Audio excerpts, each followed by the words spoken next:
자, 헝가리 유람선 침몰 사고 원인 여러 가지 궁금한 게 많습니다. 자, 해군 해난 구조대 진춘택 상임위원 전화로 연결돼 있는데요. 자세한 내용 좀 연결해서 알아보도록 하겠습니다. 자, 안녕하십니까, 교수님?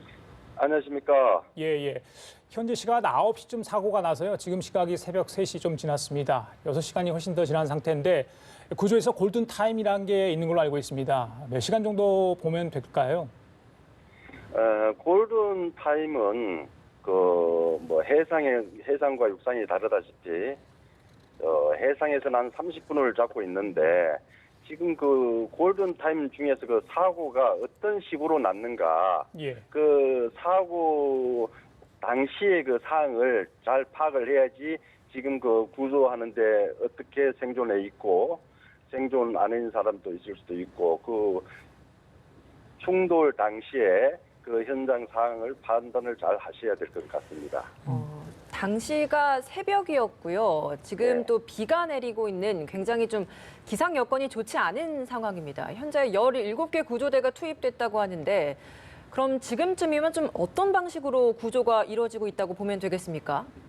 지금 그 상황을 봤을 때는 아주 그 기상이 안 좋은 상황이고 또 야간이고 지금 바람이 좀 불 겁니다. 네. 바람이 불고 비가 왔기 때문에 유속도 빠르고 그런 상황에서는 지금 현재 그 사람들이 생존해 있는가 없는가, 배가 완전히 침몰돼 있는가, 아니면은 그 에어 포켓이 설치가 돼서 그 수면 바깥에 배가 반쯤 나와 있는가, 그것을 잘 파악을 하셔서 만약에 침몰이 됐다면은 좀 어려운 점이 많지만은 침몰이 안 되고 뒤집혀서 위에 그 에어 포켓이 설치돼 있다면은 밤이라도 한 사람의 생명이 중요하니까 그것을 어떻게 구조대가 지금 17개 팀이 갔으니까 조치를 하지 않겠나. 그런데 그 유속이 빠르고 강이라면 아주 범람하게 되면 아주 유속이 빨라서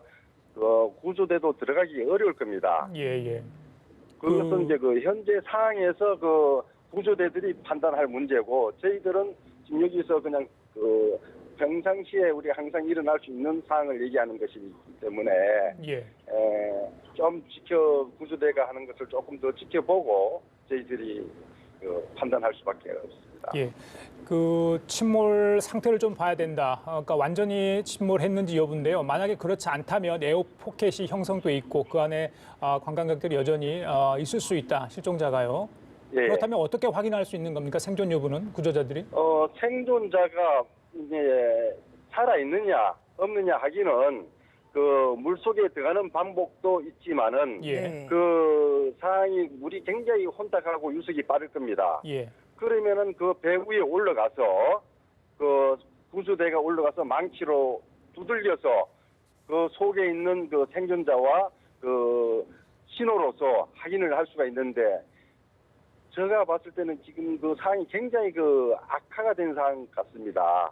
봤을 때 그것은 조금 어렵지 않겠나. 그러나 한 가지 희망을 갖고 구조대가 적극적으로 모든 영향을 발휘해서 구조하는 것이 임무라고 생각합니다. 물속에서 구조를 기다리는 사람들 아무래도 체온이 떨어지지 않는 부분이 제일 중요할 것 같은데 헝가리 현재 기온이 한 14도 정도 된다고 하더라고요. 근데 비도 오고 있고 새벽 시간이고 이렇다 보면 수온이 좀 뚝 떨어질 것 같거든요. 낮은 수온에서 좀 어느 정도 견딜 수 있는 겁니까?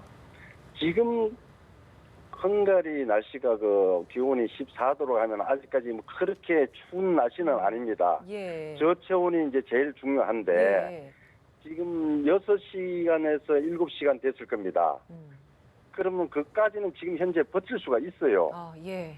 문제는 저체온 지금 시간이 더 가면은 10시간이 넘는다든가 하루가 된다든가 했을 때는 저체온에 문제가 되지만은 14도 정도 되면은 아직까지는 생존 가능성이 있지 않겠느냐. 최선을 다해서 구조대가 신호로서 보내고 만약에 있다면은 거기 지금 배가 좀 큰 배가 아니고 작은 배니까 물속에 들어갔다면은 한 2, 3m밖에 안 됩니다. 그 수면 밑으로 들어가 있는 것이 예. 어떤 수단과 방법을 가리지 않고 들어가는 것이 맞지 않겠냐. 예. 바다 같으면 파도가 쳐서 막 그런다 하지만은 유속은 얼마나 있는 거는 지금 현재 맨하탄 거는 확실한 아주 그게 안 나와 있으니까 예. 만약에 들어갈 수 있다면은 생존하는 것이 생존자 식별이 제일 중요하고 생존자가 있다고 하면은 어떤 방법을 강구하더라도 들어가서 구조하는 것이 맞지 않겠나 저는 생각하고 있습니다. 예. 자, 위원장님, 확인되지는 않았지만 승객들이 구명조끼를 입지 않았다 이런 얘기가 있습니다. 이것도 걱정인데요. 예, 구명조끼를 지금 한국 같으면은 옛날 세월호 사고 이후로부터 안전이 많이 강화돼서 저희가 구명조끼를 입고 있는데 헝가리 같으면은 조금 안전에 대해서 우리보다는 좀 덜하지 않겠냐. 그러면은 유람선에 거의 다들 잘 안 입지 않겠냐 생각을 했는데 입었다면 에어 포켓이 설치된 상에서는 어느 정도 떠 있는 시간이 됩니다. 예. 만약에 에어 포켓이 있다 하더라도 구명조끼를 입지 않으면은 그 속에서 익사할 수가 있죠. 예. 예. 그래서 구명조끼가 지금 보니까 입지 않은 걸로 나와 있는데 아주 한국과 좀 틀려서 그거는 확인해 봐야 될 문제라고 생각합니다. 유람선이 강에서 침몰을 하게 된 거잖아요. 보통 구조할 때 바다에서 구조할 때와 강에서 구조할 때 좀 차이가 있습니까? 물은 다 똑같으니까 예. 바다나 강이나 다 장단점이 있습니다. 기상이 좀 좋을 때 같으면은 네. 강 같은 경우에는 좋을 때는 바다보다는 유속이 좀 덜합니다. 그렇죠. 예. 근데 바다에서는 기상이 악화됐을 때도 유속은 있지만은 예. 사람이 들어갈 수는 있어요. 근데 강 같은 경우는 홍수가 나갔고 범람해 있고 첫째로 물이 탁하고 또 야간이고 예. 사람들이 구조대가 들어가기가 바다보다 조금 더 어렵지 않나 지금 상황으로 봤을 때 예. 그렇게 생각이 됩니다. 예. 바다는 아니지만 현지 구조 상황 여건이 별로 좋지는 않아 보입니다. 분명히 사망자 중에 한 명이요. 사고 지점에서 약 3.2km 떨어진 지점에서 발견이 됐다고 합니다. 그렇다면 지금 전복된 배로부터 수색 거리가 굉장히 좀 넓어질 수도 있는데 그 부분은 어떻게 보십니까?